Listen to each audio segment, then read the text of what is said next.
Hi, I'm Tami Utley. Today we're going to be doing a little boy's birthday cake, Jack and the Beanstalk cake. We're going to be doing a Topsy-Turvey cake, so we're going to start with an 8-inch and a 6-inch cake. I've already done the 6-inch, so I'm just going to be doing the 8-inch and then showing you how to stack it. This 8-inch is 2 layers, so it's 4 inches total. It's a smaller cake. A lot of times for Topsy-Turveys they'll do a 6-inch high, but or 5-inch high, but I decided 4 inches was plenty high for me, so that's what we're doing is 8-inch by 4-inch.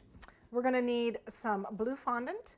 We're going to need a rolling pin and our fondant smoothers. We're going to need a knife for carving, a serrated knife for carving, some cornstarch and some shortening, a couple of cake boards that I use for measuring.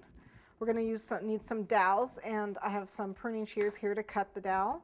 I'm going to use a couple of blossom cutters. I'm going to use, you don't have to have one of these if you can cut with scissors well enough. This is actually a calyx cutter for a carnation, believe it or not. But anything, you can just use scissors and cut the little zigzaggies yourself. I also have some heart cutters. You know, they're serrated on one, I think these are like pansy cutters, but any kind of heart-shaped cutter will work. This is a Kingston heart cutter. It's used for anthuriums, but I'm going to be using it for the leaves. This is a Pointsettia veiner.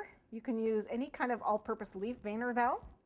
I'll need some thick foam and a pad, a clay gun, some scissors, some brushes, and I'll use a couple colors. We have our leaf green, black, chocolate brown, and egg yellow. I also have egg crate foam here.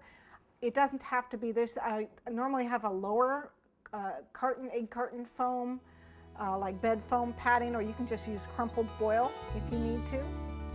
And then I also have my pizza cutter and my fondant smoothers. So let's go ahead and get started.